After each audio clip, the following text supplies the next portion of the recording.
IIM ஏ private school. நம்ம அரசு மேல்நிலை பள்ளியா? எங்க ஸ்கூல் வாஷ்ரூம் பாத்ரூம்லாம் கிளீனா இருக்கும். ரெஸ்ட் ரூம் போயிட்டு ஹேண்ட் வாஷ் பண்ணிட்டு வருவோம். பாத்ரூம் ஒண்ணுக்கு செங்குத்தா தூக்குவோம். ஏபிசிடி போட்டு பார்ப்போம். தண்ணியே ஊத்த மாட்டோம். ஸ்பெஷல் கிளாஸ்க்கு நாங்கள் லீவ் போட்டால் அம்மா அப்பாவுக்கு கால் பண்ணுவாங்க. அதே இது நாங்கள் ஸ்கூல் லீவ் போட்டால் அம்மா அப்பாவை ஸ்கூலுக்கு வர சொல்லுவாங்க. ஆமாக்கு அப்படிலாம் இல்லை புள்ள.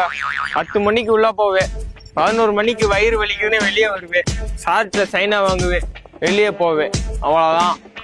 மீதி பேரண்ட்ஸுக்கெல்லாம் யாருக்கும் கூப்பிட மாட்டாங்க. எங்கள் ஸ்கூலில் நாங்கள் எல்லாருமே நல்லா படிப்போம். எங்கள் ஸ்கூலில் district first, state first, yearly 1 வந்துடும். உங்களுக்கு பாஸ் ஆனாலே போதும் புள்ள. அப்படி மட்டும் சொல்லுவேன்னு எதிர்பார்க்காத. டிஸ்ட்ரிக்ட் ஸ்டேட் ரெண்டுமே அடிச்சிருக்கோம். யாரையும் வந்து குறைச்சி வந்து இடம் போடாது. 3வது வார்டில் சந்திப்போம் புள்ள. வரட்டா புள்ள.